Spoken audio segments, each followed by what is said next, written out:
Why was everyone ignoring her at the briefing table? She sat in the back, shoulders squared, uniform crisp, hands clasped so tightly behind her back that her nails pressed sharp into her palms. Around her, the room buzzed with low voices, the steady hum of the projector, the metallic scrape of boots shifting against the floor. Maps flickered on the wall, territory lines, red markers pulsing like small wounds. Every man at the table leaned forward, eyes locked on the colonel at the front. Every man except her. Not because she wasn't listening, but because she wasn't allowed to be heard. The colonel's voice was clipped, his hand drawing across the map. The objective is clear. We push through here, extract who we can, and hold until further order. His finger tapped at a narrow corridor carved between ridges, an artery feeding into hostile ground. We don't go in, we lose them. But don't mistake this. This isn't a rescue. This is survival. The room fell into silence. Men shifted uncomfortably, their jaws set. No one argued. No one had the strength for that. She swallowed hard. She wanted to speak, to say the faces beyond that line weren't just numbers. They were people. People with voices, laughter, families. People with names that should not be forgotten in red ink on a map. One name burned hottest in her chest, one she never said aloud in rooms like this. A name that had once made her laugh on nights when war felt far away. But she said nothing, because they never asked her. She wasn't the kind of soldier who had their ears. She had carried a medic pack more than a rifle, patched wounds instead of drawing lines, stayed on the margins when the real soldiers decided where lives were won and lost. Her place was behind them, supporting, silent, invisible. At least that's what they believed. The colonel exhaled sharply. His eyes scanned the room, heavy, waiting. We'll need one to stay behind, to hold the fallback point, someone who doesn't move with the main body. No one volunteered, no one looked up. That's when she felt it, the strange certainty that the silence was already pointing toward her, not because they thought she could handle it, but because they didn't think she mattered. Her throat tightened. The air seemed to thin, pressing in against her ribs, crushing and urgent. She told herself to wait, to let the moment pass, but the image of that name, of the face tied to it, rose in her mind again. She couldn't let them down, not again. Her jaw locked, her eyes fixed on the map. She didn't move, she didn't raise her hand, but inside something shifted. If no one else would be their lifeline, she would. The briefing ended in curt nods, paper rustling, the scrape of chairs against the floor. Men filed out in silence, boots striking hard against the concrete as if stamping out hesitation. No one looked her way. No one asked if she was ready. She stood only when the room had thinned, the projector humming to itself, the maps flickering like dying stars. Her body was calm, but inside she could feel her heartbeat hammering against her ribs, so loud it seemed impossible no one else could hear it. She reached for her pack, adjusted the strap. Her gloves brushed against cold metal, the rifle slung across her back. It wasn't hers. It had belonged to someone else, someone she had lost. But she carried it anyway, as if its weight tethered her to a promise she could abandon. She didn't even know if anyone noticed her leave the room. The night air was sharp against her skin as she stepped onto the tarmac. A black horizon stretched ahead, where the mountains rose like jagged teeth against the sky. The waiting chopper's blades sliced the darkness, the wind clawing at her face. She pulled her jacket tight. Men loaded gear with practiced speed, their movements clipped and silent. One glanced her way, brow furrowed as if questioning her presence. She ignored him. She climbed in, sliding into a narrow space between two soldiers who pressed away, avoiding eye contact. She kept her gaze on the horizon, refusing to shrink into the shadow they wanted to push her toward. The lieutenant sat across from her, hard lines around his mouth. He leaned forward, shouting over the thrum of the rotors. "You don't have to do this. When it breaks, stay back. You're not," he paused, searching her face, softening his tone. "You're not built for it." His words were not cruel. They were tired, heavy, honest. She wanted to answer, to tell him what burned inside her chest, that she wasn't here because she thought she was built for it. She was here because she didn't know how to stand aside anymore, but her throat locked. Her voice stayed trapped behind clenched teeth. Instead, she pressed her palm against the cold steel of the rifle across her chest. Not hers, his. A reminder, a promise. The chopper lifted. Her stomach lurched as the world fell away beneath them, the earth dissolving into darkness. Wind roared and the cabin rattled. The men shifted in silence, each lost in their own thoughts. She closed her eyes for one heartbeat. In the dark behind her lids, memories stirred. Her mother's hands, raw and chapped, hanging laundry on a line that swayed in the wind. Her father's silence at the dinner table when her enlistment papers arrived. Her younger brother's naive grin, believing war was about songs, medals, stories of honor. She had left them all with half-truths, told them she'd be safe, just a medic, never on the front lines. And yet here she was, flying into a valley of fire. Her hand tightened against the rifle. In the blur of the rotor's thunder, she whispered a name no one else could hear. The drop hit harder than expected. The ground came up like a blow, dust rising, the stench of smoke thick in her throat. The night was alive with sound, the scattered rattle of gunfire in the distance, the low groan of earth under boots, the frantic whispers of soldiers moving through the dark. She followed the squad, boots pounding against dirt, the weight of her pack biting into her shoulders. Her breath was sharp in her ears. Every sense screamed, eyes darting into shadows, ears straining for the click of danger. The rifle dug against her spine, too heavy, too full of memory. A boy ran past her, barely 20, skin pale beneath the grime, lips moving in a whisper like a prayer. "We'll make it, we'll make it." She wanted to believe him. A sharp crack tore the night apart, gunfire. She hit the dirt instinctively, the world around her exploding into chaos, bullets snapping past, dust spitting into her face. The squad scattered into cover, pressed tight against rubble, against walls, against the earth itself. Her lungs burned. Her heart hammered. Every part of her screamed to stay down. But then she saw him.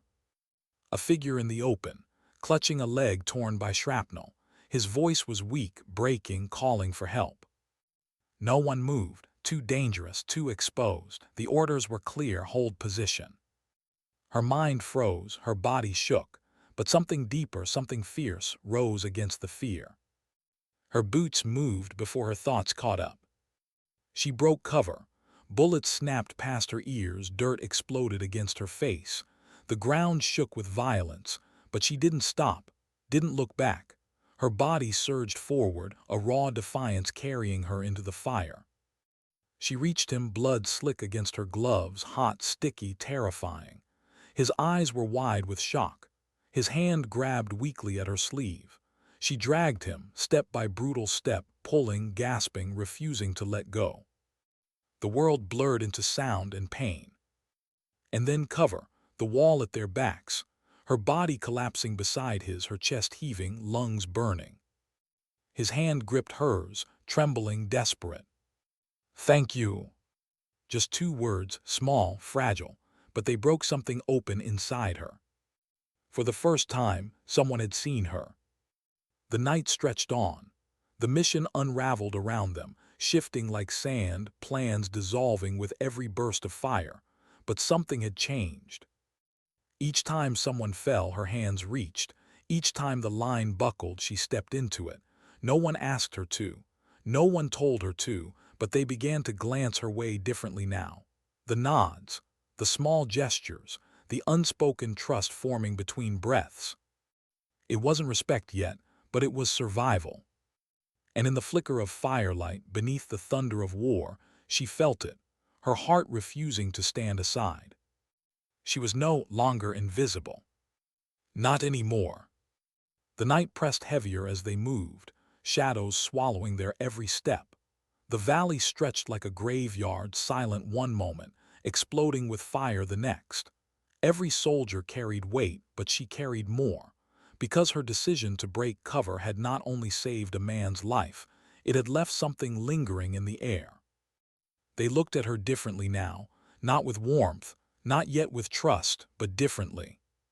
And that was dangerous, because attention in a place like this meant expectation, and expectation could kill.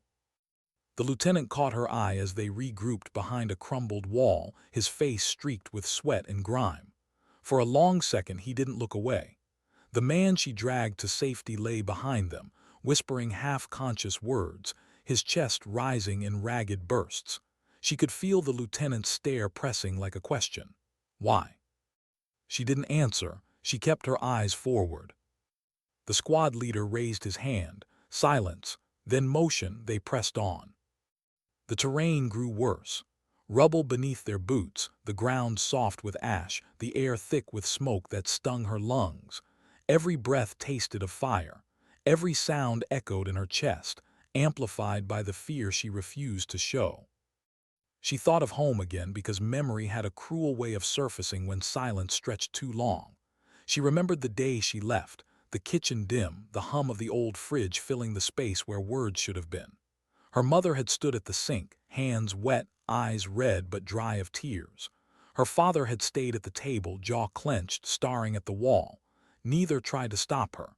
Neither gave blessing. Only her younger brother spoke. "You'll come back, right?" She had smiled as if the answer were simple. Of course. But the smile had been a lie. Now, as the squad crept deeper into the valley, she wondered if her brother would remember her promise, or only her absence. A shot tore the silence apart. The squad scattered, boots slamming into the ground, hearts pounding in the dirt. She ducked behind a wall, her breath locked tight in her chest. Gunfire rattled through the valley, sharp bursts like thunder trapped in steel. Men shouted, their voices breaking. She clutched her rifle, the weight anchoring her in place. She had never asked for it, never wanted it. It had been handed to her when the man who once carried it didn't come back. And every time her hand gripped the stock, his face returned. She had been there. She had watched him fall. She had screamed his name, but the roar of the battle had swallowed it whole. The blood had stained her gloves so deep she thought she'd never scrub it out. And when they pulled her away, forcing her to leave his body behind, she had promised herself she would carry the rifle until she could carry him too. That day had not come. But tonight felt like it might. The lieutenant's voice cut through the gunfire. Push forward. The squad surged, weaving through shattered walls and broken stone. She followed, lungs searing, legs trembling but refusing to stop. Bullets snapped past, close enough to sting the air. One grazed the edge of her helmet, jerking her head sideways. Her vision swam. She forced herself steady, forced herself to keep moving. A figure stumbled ahead, another soldier hit, clutching at his side. He fell hard, his weapon clattering against the ground. Without thinking, she rushed forward, sliding to his side.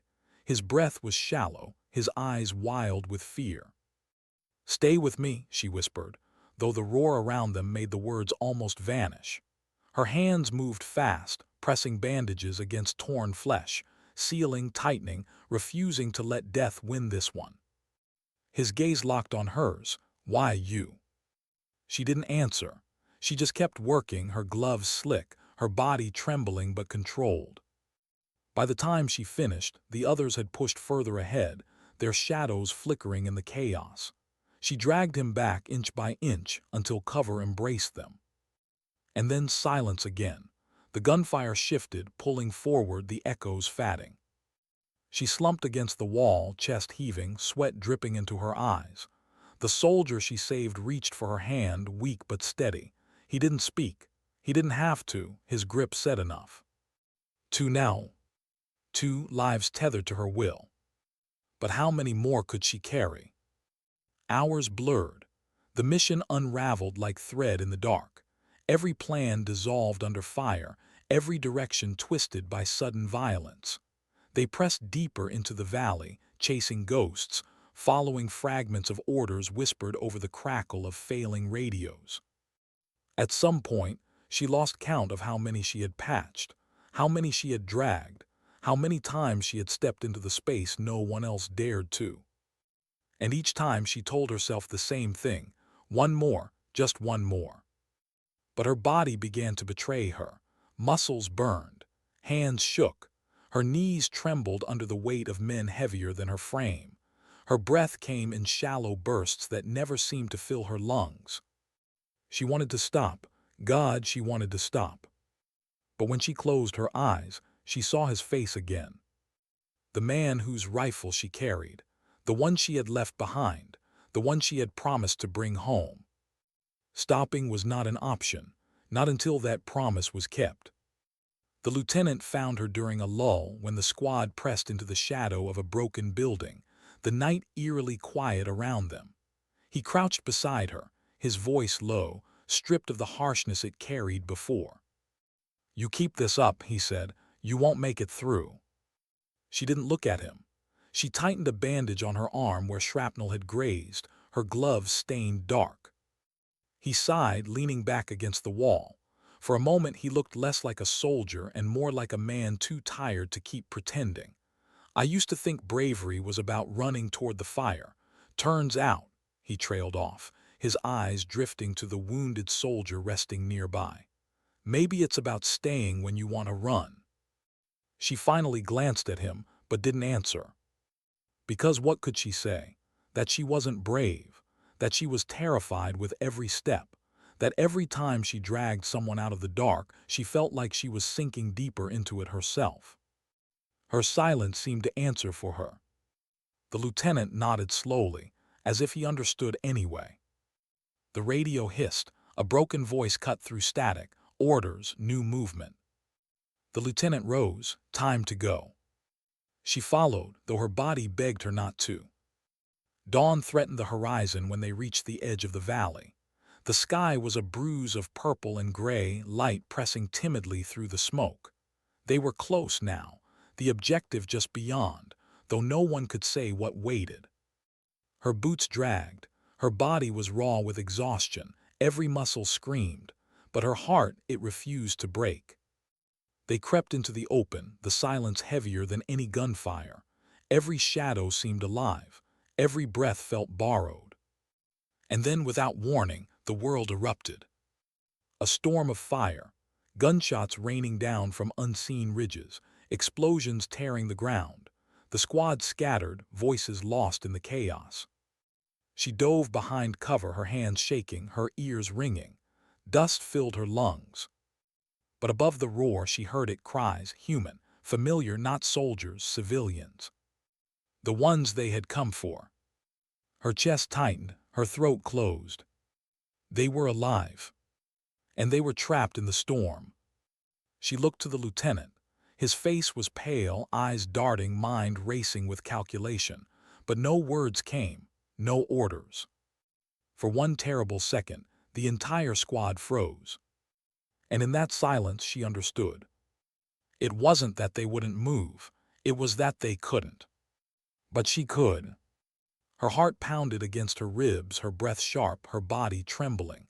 Fear screamed at her to stay down. Logic demanded she wait. Training told her to obey. But her heart refused. And before anyone could stop her, she rose into the storm. The night pressed in like a weight, thick with silence that wasn't truly silence at all. Every rustle in the dark, every faint shifting of wind through the jagged cliffs above felt like it carried intent, like it was a signal for danger hiding just beyond their sight. The squad was huddled in a half circle inside the valley floor, their breathing shallow, their bodies taut from hours of strain. But in the center of them all, her presence cut through the haze. She sat on a flat rock, weapon balanced across her knees, eyes fixed not on the others, but on the horizon they could not yet see. There was something in the stillness of her figure that kept them from unraveling completely, even though every man in the squad had tasted panic when the firefight had broken out hours before. They had watched her move through chaos, precise, unshaken, relentless. They had watched her drag one of their own, bleeding and screaming, out of the open and into cover while the world split itself apart in muzzle flashes. Now that the noise had stopped, they couldn't stop replaying it. It wasn't just that she saved him. It was the way she did it, like she had been born in that exact second, with no hesitation, no fear, only execution. Private Keller, the one who owed her his life, shifted awkwardly where he sat with his back to the stone. His bandaged leg throbbed with every heartbeat, but it wasn't the pain that had him restless. It was the gnawing weight of debt. "Ma'am," he said finally, his voice low, breaking the uneasy quiet. Her head turned slightly, but she didn't answer.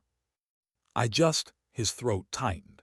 He wasn't a man who spoke well under watch, and now every soldier nearby turned to him. "I just wanted to say, I wouldn't be here if it weren't for you." The words hung there, clumsy, incomplete, yet heavy enough to stir something in each of them. Her eyes softened for a fraction of a second, then she looked back out into the dark. "You'd have done the same," she said simply. But the squad knew the truth. None of them had moved when it happened. They froze, they hesitated, she hadn't. Sergeant Hale, the man nominally in charge, adjusted his helmet and cleared his throat. He was a seasoned soldier, but the last hours had rattled him. For years he had trusted the structure of command, the predictability of training. Tonight, it had felt like the world was holding itself together only because of her. "Orders are still the same," Hale said, voice gruff. "We push through the valley by first light, find the relay station and destroy it. If command's right, that'll cripple their comms network across this sector." A bitter chuckle rose from one of the younger men. "Assuming command's right about anything." No one scolded him. The doubt was shared, even if unspoken. The woman, their unspoken anchor, leaned forward slightly, her gaze sweeping the black ridges above. "They're watching us already," she murmured. "We don't have until morning. If we wait, they'll close every exit. This valley will become a cage." The squad stiffened. They wanted to believe she was wrong, but they knew better. Her instincts had been sharp enough to keep them alive this long. Hale frowned, trying to assert himself. "And if we move now blind, we walk right into whatever they've set up." "Then we don't walk blind," she replied, finally meeting his eyes. Her tone wasn't defiant but firm, certain. "We move quiet, controlled. I'll take point." The words shouldn't have carried authority. She wasn't technically in command. Yet not a single soldier argued. The march through the valley began under a moon that seemed carved from ice, casting pale light that painted the stone walls in cold silver. The squad moved in staggered formation, boots crunching against gravel, rifles raised toward the unseen. Every shadow was a threat, every jagged silhouette another place for an ambush. She led them with a steadiness that unsettled and reassured in equal measure. Where others faltered, she adjusted pace. When someone's nerves made them too loud, she raised her hand and signaled for silence without a word. Her presence was both compass and shield, though no one could explain how. They covered ground for nearly an hour before she halted suddenly, raising a fist. The squad froze. She crouched, studying the dirt. The faintest drag mark, half erased by wind, cut across the path. She traced it with a gloved finger, then gestured to the cliffs. "They've got snipers up there," she whispered. The men exchanged uneasy glances. None of them would have noticed the sign, a small scuff in the earth, but she read it like a page torn from a book. Hale clenched his jaw. "We circle wide." She shook her head. "No time, we'd lose the mission. We go under them." It sounded insane, but then everything about her did until it worked. They moved into the narrowest part of the valley, walls rising like jagged teeth on either side. The tension was suffocating now. Every man felt the weight of unseen eyes above, rifles ready to spit fire at the first misstep. Her hand lifted again, halt. She stepped forward alone, scanning the slope. Her breath was even, her movements measured. She seemed to draw danger toward herself, as if daring the enemy to reveal their hand. And then it happened. The crack of a rifle split the night. Sparks burst from the rock beside her head. Before anyone could cry out, she was already in motion. She dropped flat, rolled behind a boulder, and barked a single order: "Smoke now!" The squad obeyed instantly. Canisters clattered against stone, releasing thick plumes that swallowed the valley floor in gray. She moved through it like a ghost, emerging on the other side of cover, weapon snapping to her shoulder. A shot rang out, and one of the hidden snipers toppled from his perch above, crashing into the rocks below. The squad erupted, firing blind into the cliffs, but she was the only one who seemed to see clearly. Every movement she made was deliberate, precise. Every round she fired found its mark. By the time the smoke thinned, silence had returned, except for the ringing in their ears and the hammering in their chests. Two of the enemy lay dead above. The rest had fled. And she was already moving again, scanning ahead, as though this had been inevitable. When they stopped to breathe, Keller couldn't hold it in anymore. "Who are you?" he asked, voice raw, the words cutting through the thick air. "You don't fight like us. You don't move like us. You're something else." The others fell quiet, waiting. For a moment she didn't answer. Then she sat back against the stone, face shadowed beneath her helmet. "I'm no one," she said finally. "Just someone who learned that hesitation gets people killed." Her voice carried weight, not from volume but from truth. The squad exchanged glances. They knew there was more to her story, something buried deep, something carved into her bones, but none dared press further. Hale spoke after a long pause, softer now. "Well, no one's keeping us alive, so I'll follow her lead until command proves me wrong." No one argued. They pressed on, hour after hour, the valley stretching ahead like a trial they hadn't yet earned the strength to pass. But something had shifted in the silence. Where fear had once gnawed at them, a strange trust now held their formation together. It wasn't the mission anymore. It wasn't even the orders. It was her. And though the night stretched long, though the dangers mounted with every step, they carried on because she carried them first. The first light of dawn broke over the valley like a blade cutting through the night. The cliffs that had loomed as shadows now revealed themselves in jagged detail, teeth of stone gnawing at the pale horizon. The squad moved with the heaviness of bodies pushed to their limits, every step weighted with fatigue, every breath catching in the dry morning air. And yet she moved as if the night had taken nothing from her. Her boots pressed lightly against the gravel path, her shoulders steady beneath the weight of her gear, her eyes fixed ahead. Where others saw only more stone, more distance, she seemed to see beyond, as though the horizon whispered its secrets to her alone.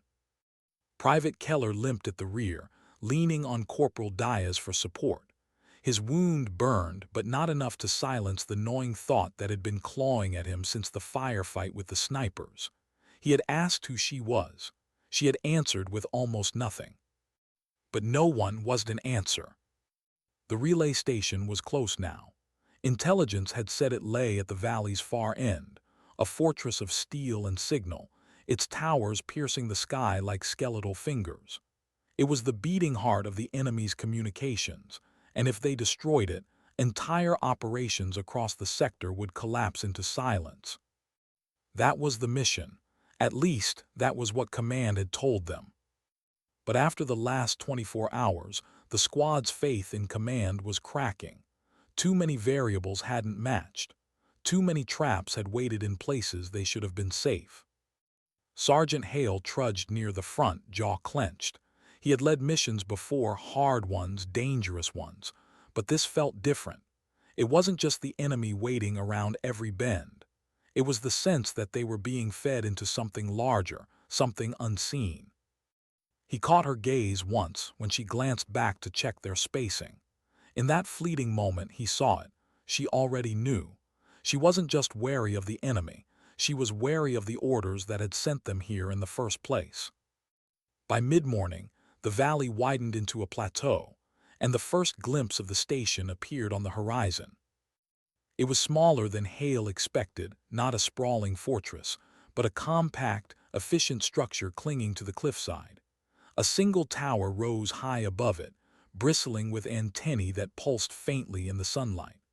Soldiers moved in regular patterns around its perimeter, their armor catching flashes of light.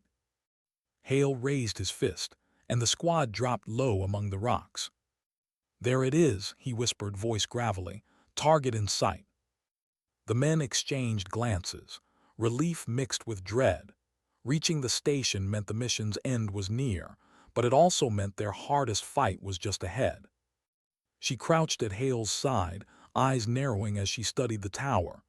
"They'll be expecting us," she said quietly. Hale exhaled slowly.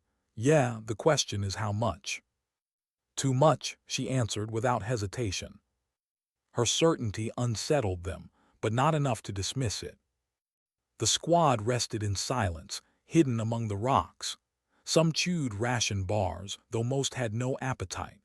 Others adjusted gear, checked weapons, or stared blankly at the station as though it might disappear if they looked hard enough. Keller broke the silence first. "You ever think," he said, voice low, "that maybe this mission isn't about the station at all?" The others looked at him. "What do you mean?" Diaz asked. Keller swallowed. "I mean, look at us. We were sent into a valley crawling with hostiles. Command didn't warn us, didn't tell us how many or how dug in they'd be. What if the mission isn't to blow up the station? What if the mission is us?" The words hung heavy in the thin air. Hale frowned, about to shut him down, but stopped, because the thought had already been gnawing at him too. And when their eyes drifted to her, they realized something else. She didn't look surprised at all. She had been still as stone while they spoke, gaze fixed on the station. Now she finally spoke, voice low but steady. "This isn't the first time," she said. The men tensed. "What?" Hale asked. She turned, her eyes cutting through them like a blade. "I've seen this before. Missions that aren't what they're supposed to be. Men sent into traps. Objectives that don't add up. And always, someone higher up walks away clean while the ones on the ground don't walk away at all." Her words struck like cold truth. The squad stared at her, waiting, but she said no more. Keller leaned forward. "So why are you here? Why take this mission if you knew?" Her gaze flickered, and for a moment something broke through her calm, a shadow of pain, gone as quickly as it came. "Because someone has to bring them back," she said softly. It wasn't the answer they expected. It was heavier, darker, and it left them with no choice but to follow. By afternoon, the squad crept closer to the station, slipping from rock to rock, every movement measured. The sun beat down, burning away the cold of night but bringing no comfort. She led again, weaving a path that seemed impossible. Every time an enemy patrol passed too close, she froze them with a hand signal, guiding them into cover seconds before discovery. Every time the wind shifted, carrying the faint murmur of voices or the metallic scrape of armor, she adjusted their course without hesitation. When they finally reached the last ridge before the station, they crouched low and stared down at their target. The place was alive with movement, guards at every corner, sentries on the tower, armored vehicles lined along the perimeter. It was far more than their intel had warned of. "Suicide," Diaz muttered. "They want us dead." No one argued. Hale's jaw worked as he looked to her. Options. She studied the layout, eyes darting across the terrain. For long moments she said nothing. Then she pointed to a narrow service tunnel cut into the cliffside, half hidden behind supply crates. "There," she said, "it'll lead inside. If we hit the tower from within, we have a chance. If we go through the front," she let the silence finish the thought. Hale nodded slowly. "Tunnel it is." As dusk settled, they prepared for the infiltration. Rifles were checked again, knives strapped tighter, packs lightened of anything that would make unnecessary noise. But as they moved toward the tunnel, each man carried something else with him, a silent understanding. They might not all come back. And yet, as the sky darkened and the station's lights flared like cold stars against the cliffs, there was no panic now, no hesitation. Because every man in that squad, battered and weary, had decided one thing: they would follow her. Not because of orders, not because of command. Because in a world of lies and traps, she was the only truth they had left. The tunnel swallowed them whole. One by one, they slipped into the dark cut beneath the cliff, leaving the orange smear of sunset behind them. The air inside was damp, heavy, alive with the distant hum of machinery. Their boots sank into packed earth mixed with rusted steel plates, every step echoing louder than they wanted. The walls closed in fast, rough stone lined with pipes that dripped condensation in steady ticks. It wasn't built for soldiers. It was built for something else. Transport, maybe. Maintenance. Whatever its purpose, it reeked of neglect. She moved first, rifle tight against her shoulder, every sense sharpened. Behind her, Hale counted breaths. Keller limped but pressed forward, Diaz steadying him when he faltered. They were battered shadows moving through a throat of stone, waiting for it to choke them. The tunnel curved, sloped, narrowed, widened. Time lost its rhythm. The only clock was the rhythm of their hearts. Then faint light ahead. They froze. Hale raised his hand. They crouched low, inching forward until the source revealed itself. A grated vent along the wall, spilling pale, artificial light into the darkness. She was the first to lean close, peering through. What she saw didn't match the mission brief. Beneath the vent stretched a cavernous chamber, concrete and steel, lit by harsh white floodlights. Soldiers moved in precise patterns, not a scattered handful but dozens. Crates stacked high bore the markings of advanced ordnance. Along the far wall, massive consoles hummed with data streams. This wasn't just a relay point. It was a command hub. And worse, in the center of the room stood something far more valuable than an antenna. A secure server core, pulsing faint blue through armored glass. Her stomach tightened. She knew what that meant. The squad pressed closer, whispering questions, nerves fraying. "This wasn't in the brief," Diaz hissed. "No," Hale muttered, his jaw clenched. "It was." She stayed silent, eyes locked on the glowing core. Somewhere inside those servers was the reason they were here, and she realized Command had never expected them to destroy it. They had expected them to die near it. They pulled back from the vent, settling into a huddle against the tunnel wall. The weight of what they'd seen pressed down heavy, suffocating. Hale rubbed a hand across his face. "We were sent here under false intel. This isn't just a relay station. This is a central hub. If we take it out, we cripple their whole sector." Keller shook his head. "If we take it out, we can't even reach it. There's too many. That's a death trap." "Which means they knew," Diaz growled. His voice carried a bitterness none of them had voiced yet. "They knew and sent us anyway." The silence after was sharper than shouting. And then Keller, trembling from exhaustion, whispered what none of them wanted to say aloud. "So what now? Do we still follow orders, or do we try to live?" Her eyes traveled across the squad. Keller's bandaged leg, Diaz's clenched fists, Hale's haunted stare. These men weren't just soldiers now. They were breaking apart at the seams, and if she didn't steady them, they would unravel. She set her rifle aside and spoke with a calm that belied the storm in her chest. "They wanted us to fail," she said. "They wanted this to look impossible. Maybe so they could justify sending others, maybe so they could bury something here. I don't know." She paused, choosing the weight of her next words carefully. "But what I do know is this: we're here, we're alive. That means we choose what happens next." The men stared, caught by the gravity of her voice. She leaned closer. "You're not pawns, not expendable. If we walk away now, we leave this place intact. Everything we've lost, everyone already gone, it means nothing. But if we find a way in, if we take this out, then at least it matters. At least it costs them more than it cost us."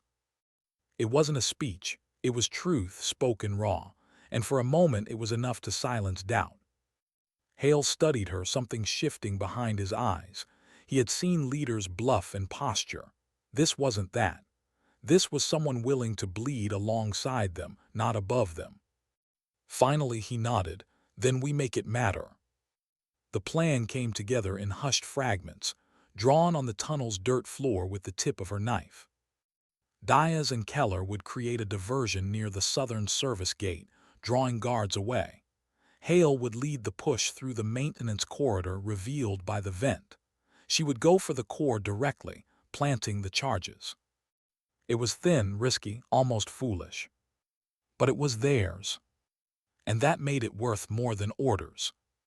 They waited until the tunnel vibrated with distant footsteps, a shift change overhead. Timing mattered now. Diaz clasped Keller's shoulder. "We'll make noise, you just don't get yourself killed." Keller smirked weakly. "Don't worry, if I die it'll be loudly." The humor was thin, but it was human. It reminded them they weren't ghosts yet. She adjusted her pack, checking the charges one last time. Fingers steady, though inside her chest, her heart was pounding. She could almost hear her brother's voice again, the last words before he'd left for his own mission years ago. "You fight not because you want to win. You fight so the ones beside you don't fall alone." That memory burned like a brand. It was why she had refused to stand aside then. It was why she refused now. When they moved, the world collapsed into noise. Diaz and Keller slipped south, and within minutes, the first shouts echoed through the chamber below. Gunfire cracked, alarms blared, boots thundered across steel. Hale signaled, and together they pried open the vent grill. The room below erupted into chaos as soldiers scrambled toward the diversion. Dropping silently into the chamber, she and Hale became shadows in the storm. They pressed against crates, weaving between cover, every heartbeat syncing with the rhythm of the enemy's panic. Then she saw it again, the server core glowing faintly in the center, untouched, vulnerable. Hale caught her eye, gave a single nod. "Go." She moved. The sound of rifles stuttered behind her, Diaz's voice echoing as he drew guards into the southern corridor. Keller's shots rang slower, each one forced through pain but steady. She reached the core, sliding into the narrow alcove that housed its access panel. Fingers flew, planting charges with precision. The hum of the machine pulsed through her palms, cold and relentless. But then a shadow moved. A guard, one who hadn't been drawn away, turned the corner. His eyes locked on her. Time slowed. He shouted, raised his weapon. But before the shot rang, Hale was there, silent as steel, pulling the man into the dark with brutal efficiency. The body fell with a muffled thud. She exhaled, heart hammering. Their eyes met. No words passed. They weren't needed. The charges were set, timer armed. She turned to Hale, ready to signal retreat, when the station itself seemed to roar awake. Hidden doors along the far wall groaned open, and from them poured not soldiers but something else, armored figures, heavier, faster, bearing insignias she recognized instantly. Not enemy. Their own. Hale froze. What the hell? It wasn't possible. And yet there they were, a strike team in their own nation's armor, weapons raised, eyes cold. The truth slammed into her like ice. They hadn't been sent to destroy the hub. They had been sent to die beneath it. And now the real executioners had arrived. The chamber froze in silence, the kind that burns louder than gunfire. For one long second no one moved. No one breathed. The armored figures stood like statues in the harsh light, faces hidden behind visors, weapons leveled. Their insignias gleamed in the cold white glow, the same insignias Hale wore, the same as hers. It was impossible, and yet it was here, undeniable. Keller's voice cracked in her earpiece, desperate, disbelieving. That's our own. Why are they?" His words dissolved into static as more boots thundered across the chamber floor. The disguised squad spread into precise formation, herding them without firing a shot. Not enemy soldiers, executioners. Diaz's shout cut through the chaos from somewhere down the southern hall. They're not shooting at us, they're cutting us off. And then it clicked, sharp and final. They weren't here to fight, they were here to finish what command had started. To erase them. Hale's hands clenched around his rifle, knuckles white. He muttered through gritted teeth, "Betrayal." The word tasted like ash, bitter and raw. The others looked to him for direction. But even he, the seasoned leader, had no map for this terrain. To be hunted by your own stripped the ground out from under you. It made everything collapse inward. She felt the weight press in on the squad, their disbelief, their fury, their crumbling faith. And she realized something terrifying. If she didn't hold them steady, this moment would destroy them faster than bullets. So she forced her voice steady, calm, anchored. "They sent us here to vanish," she said, "to bury us under their lies, but look at me." She pulled back her helmet, letting the stark lights reveal her face. No mask, no armor to hide behind, just the raw truth of her humanity. Her gaze locked on each of them, sharp as a blade, unflinching. "Are you going to let them erase you? Or are you going to fight so the world knows you existed?" The silence that followed wasn't empty. It was alive, heavy. Then Hale exhaled, ragged, but a spark had returned to his eyes. He raised his rifle. "We fight." The executioners advanced, rifles steady, voices barking commands in clipped code. The sound was familiar, rehearsed, drilled into every soldier in training. Words they had once trusted, now poisoned. She crouched by the server core, hand brushing over the armed charges. The timer ticked quietly, each second carving away their chances. If they died here, the charges would finish what they started. The hub would burn, but their story, their truth, would die with it. And that thought cut deeper than death. Gunfire erupted. Hale fired first, a desperate crack that split the silence. The chamber exploded in noise, muzzle flashes carving strobe-like shadows across the steel walls. She moved with him, sliding across crates, returning fire in sharp bursts. Each shot was precise, controlled, no waste. Her movements weren't wild survival, they were choice. Every bullet meant something. Keller's voice roared through the comms, pain drowned by fury. "If they want me dead, they'll have to crawl for it." His shots rang wild but fierce, echoing through the hall.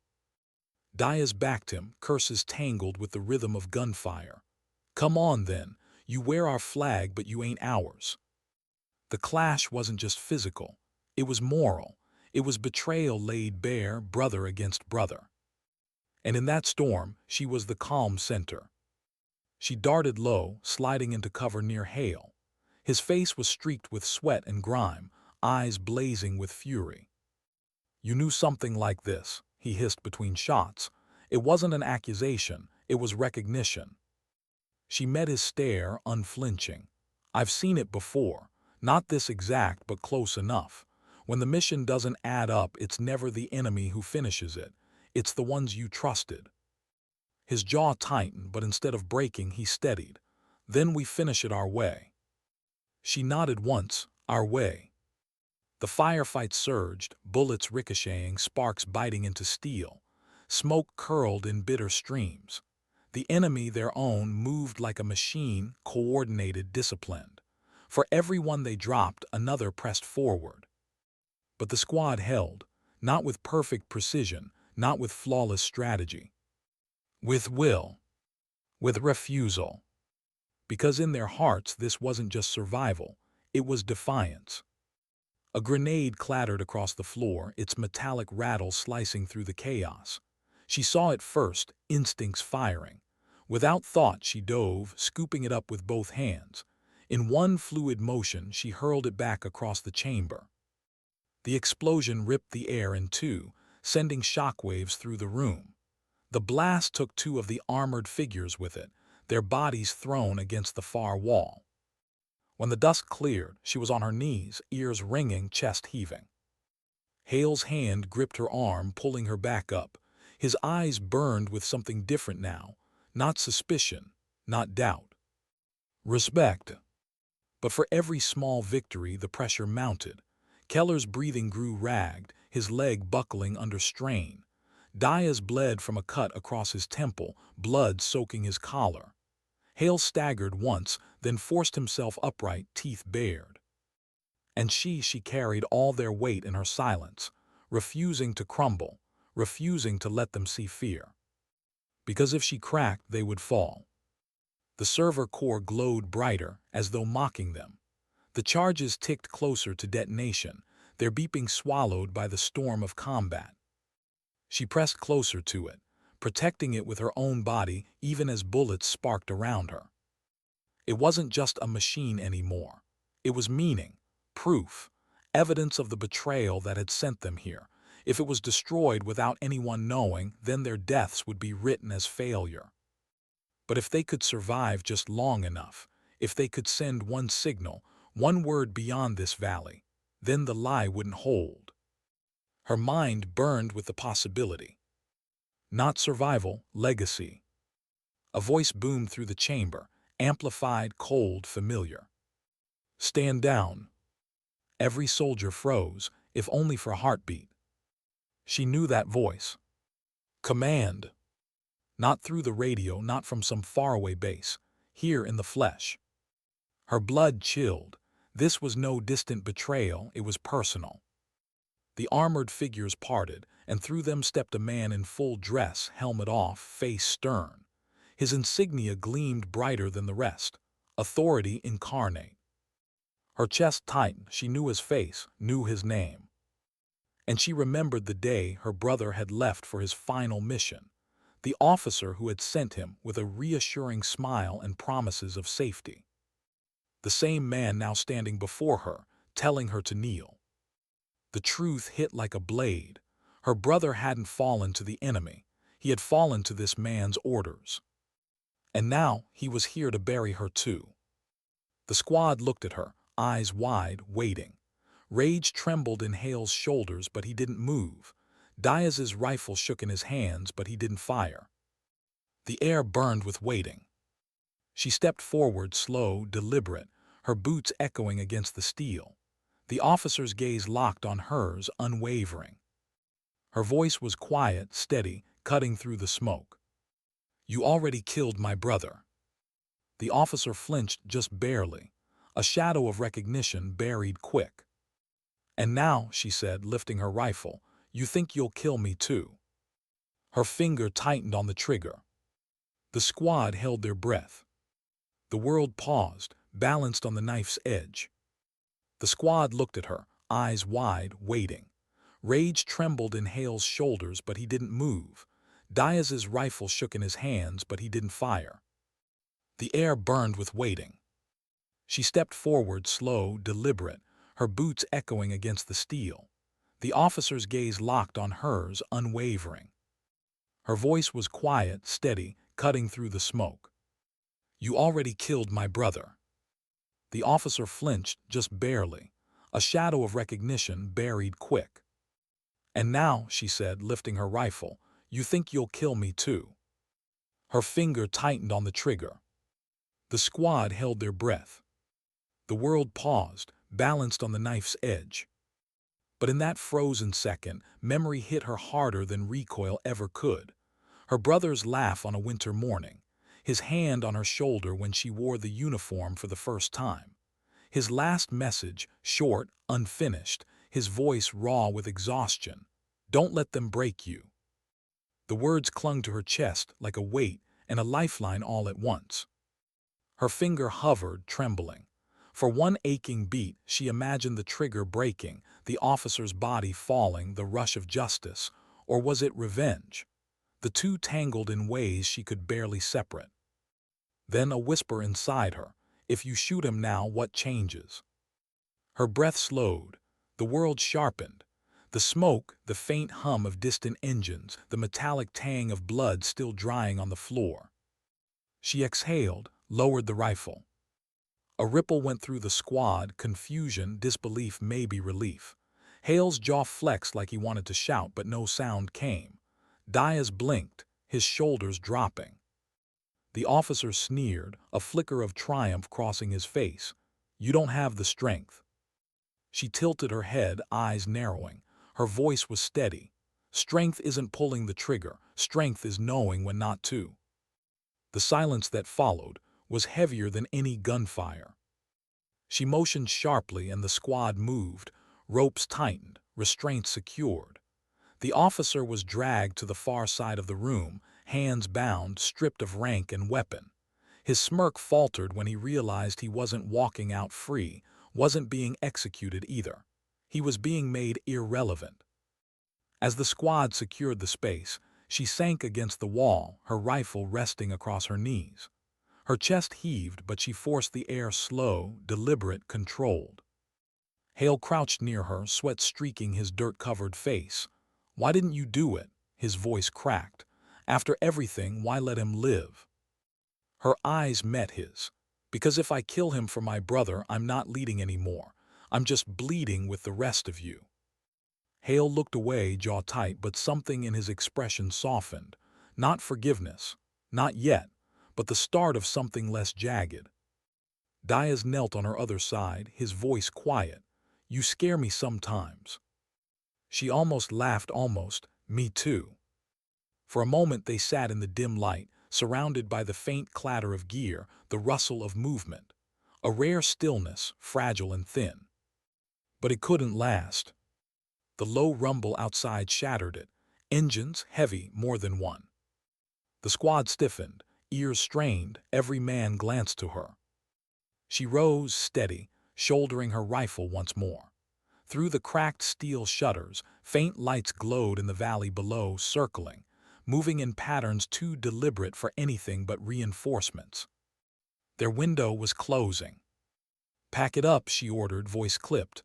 "We're moving out." Hale frowned. "With him?" He gestured toward the officer, bound and silent now, his eyes sharp with calculation.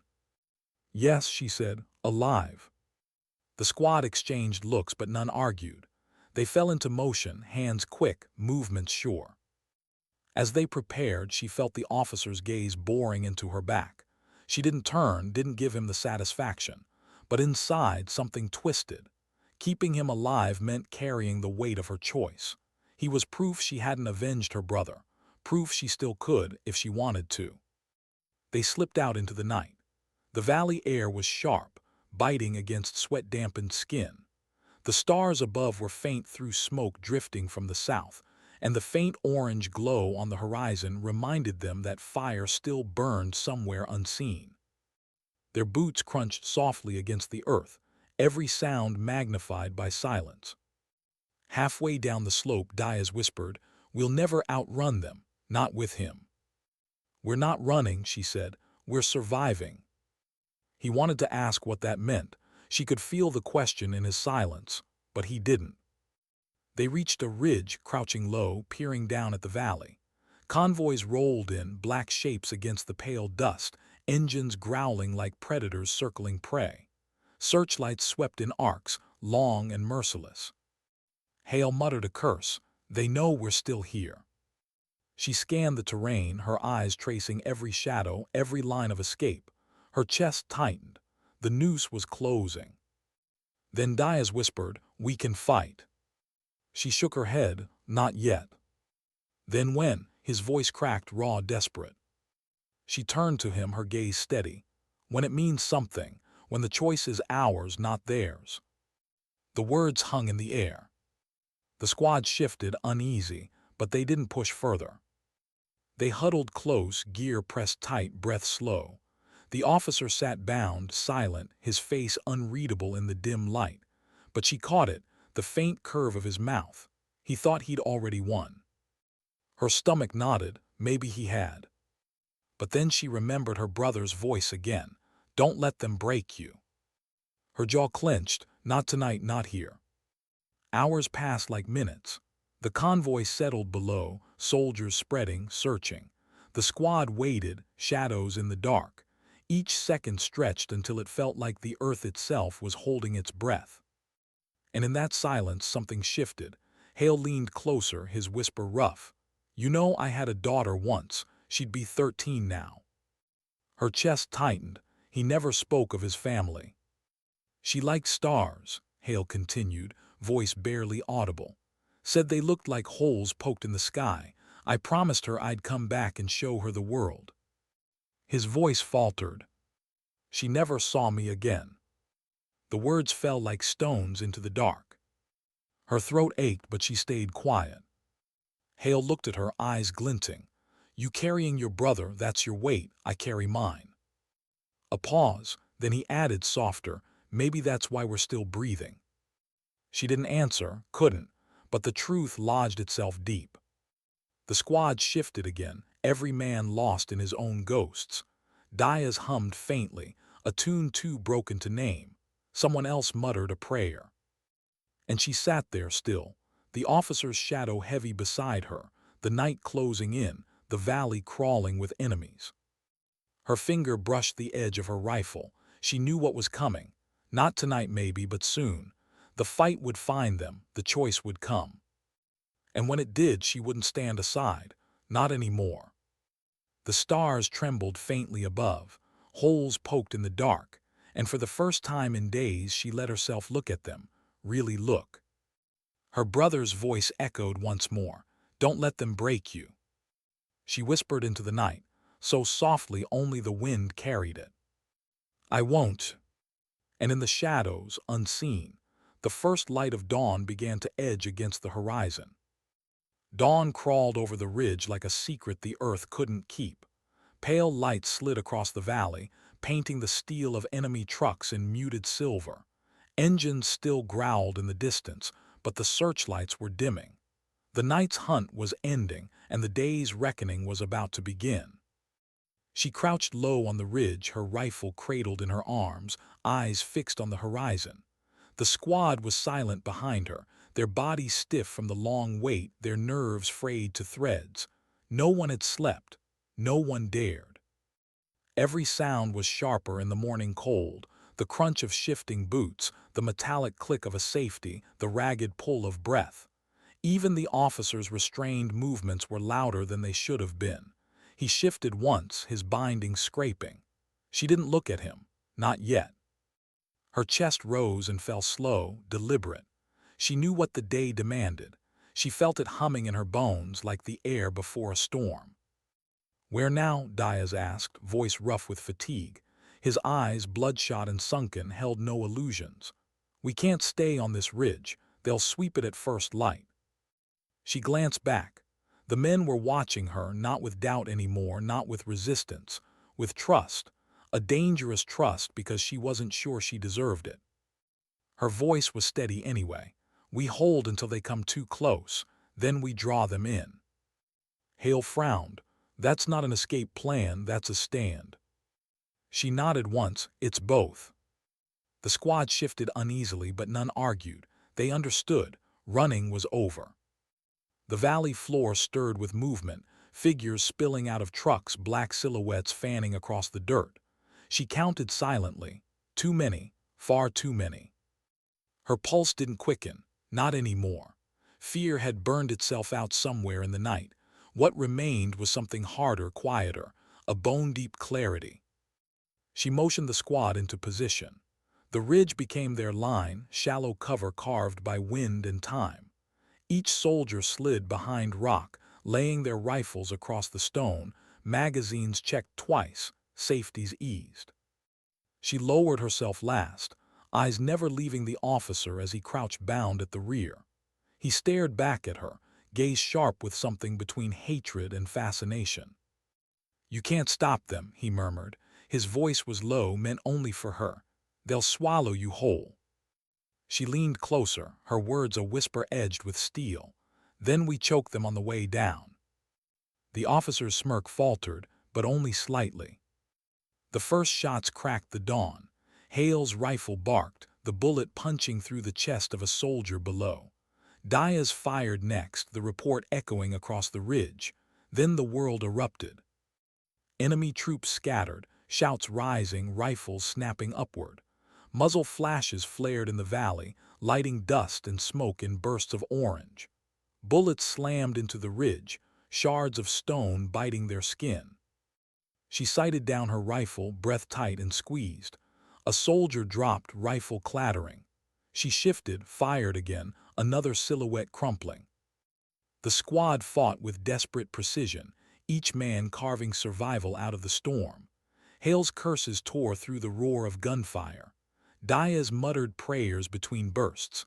Someone else laughed once, short and broken, before it was drowned by the next volley. And through it all she moved like the center of a wheel, steady, unyielding. Her voice cut through chaos, calm commands pulling them tighter together. Shift left, cover fire, reload now. Minutes bled into eternity. The ridge shook with impact. Grenades burst below, dirt raining down. The squad ducked, coughed, rose again, firing into the smoke. Her shoulder burned from recoil. Her ears rang with the endless thunder, but she didn't falter. Then Diaz cried out. His body jerked, his rifle clattering. Blood spread across his sleeve. She slid to him instantly, dragging him down behind cover. His face was pale, lips pressed tight. Just a scratch, he lied, though his hand trembled against the wound. Her jaw tightened. She pressed her palm hard against the bleeding, eyes never leaving his. Stay with me. He nodded barely. The squad fought on, every shot heavier now. Their numbers against the tide below felt impossible, but they held. Until the ridge shook again, this time deeper, heavier. A new sound rumbled through the valley, treads. Her stomach turned, armored vehicles. The officer saw it too. His smirk returned, cruel and knowing. This is where you end. She didn't answer.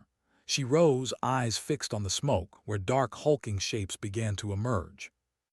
Her mind raced. Options fell away, one after another, leaving only one path. She turned to Hale. When they crest the ridge, we'll be overrun. He spat into the dirt. Then we die here. She shook her head. Not all of us. Hale's eyes narrowed. Don't you dare. She placed a hand on his shoulder, steady, firm. This isn't about me. It's about making sure someone makes it out. Someone carries the truth. The words cut through him. He knew. They all did. Take Diaz, she ordered. Get him out the back ridge. Circle west. There's a stream bed, they won't follow fast through it. You can make it. Hale's jaw clenched, his eyes burned. And you. She lifted her rifle again, chambering the last magazine. I'll give you the time. The squad froze. Every man wanted to argue, but none could. They saw it in her eyes, the decision already made. For a heartbeat, silence pressed against the chaos outside. Then Hale nodded, sharp and broken. He gripped her hand, quick, fierce. Don't let them take you. She almost smiled. They already took enough. The squad moved, reluctant, torn, but loyal. Hale slung Diaz over his shoulder, grunting with the weight. The others gathered what ammo they could, casting one last look at her before slipping down the rear slope, shadows vanishing into morning haze. She remained alone. Alone but not empty. The ridge roared below, vehicles grinding forward, soldiers shouting, gunfire splitting the air. She dropped behind cover, set her rifle and breathed. Her brother's voice filled her head again. Don't let them break you. She whispered back, steady as steel, I won't. The first vehicle crested, black steel glaring in dawn's light. She fired, not at the men but at the ground beneath, shattering rocks, spraying shards. Soldiers stumbled, cries rising. She shifted, aimed again, another burst, another fall. They surged upward, relentless. She fought harder, each bullet a defiance, each breath a refusal. She moved like fire through dry grass, fast, consuming, unstoppable in her will even as her ammo dwindled. Her shoulder ached, her lungs burned, her heart thundered, but she didn't yield. A grenade clattered near. She seized it, flung it back, the explosion tearing through the crest. Shouts echoed, dust filled the air. And still she stood. One rifle empty. She dropped it, drew her sidearm, firing into smoke, into shadows, into the tide that clawed at the ridge. They kept coming, endless. Her last bullet snapped from the pistol, the recoil biting her wrist. She exhaled slow, empty. The enemy swarmed closer, their shouts triumphant, their weapons raised. She straightened, blood streaked across her face, dirt clinging to her skin. Her chest rose high, her gaze unflinching. She had nothing left in her hands, but everything left in her heart. The officer was dragged forward by his own men, freed now, pointing at her. That one, bring her down. Her eyes locked on his, no fear, only silence. And in that silence, something happened. The squad's escape had bought enough distance. Hale's last gift, a single shot from the far ridge, cracked through the valley. It wasn't aimed at the soldiers, it was aimed at the officer. The bullet struck true. His body jerked, eyes wide in shock before crumpling into the dust. The enemy froze, just for a heartbeat. She didn't move, didn't breathe. The moment was enough. From the rear, the sound of explosions echoed, distant but close enough. The squad had reached friendly lines. Reinforcements were coming. The enemy realized too late. She stood at the ridge's edge, the dawn behind her, a lone figure unbroken against the tide. And then silence. Not victory, not defeat, just silence. The kind that lingers, heavy, endless. The kind that says some stands are not about who lives or who dies. They're about who refuses to kneel. And she had refused. The story would spread later, of the woman who stayed when others left, of the soldier who became a lifeline not by killing but by holding. But in that moment, only the wind carried her final truth. Sometimes dignity doesn't speak. It simply acts.